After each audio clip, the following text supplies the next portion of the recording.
баптап мә билеп баққан әкемнің ерке қызымын, әлдилеп мақтап жұлдызын жаққан анамның жарық ізімін. Маңдайдан сүйіп бетімнен өпкен әжемнің жұмсақ жүрегі менмін.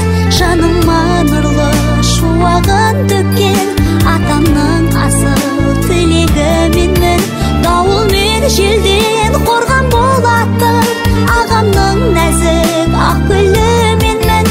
Көңілге сая орман болатын жеңгемнің шаттығымын. Ұстаздарымның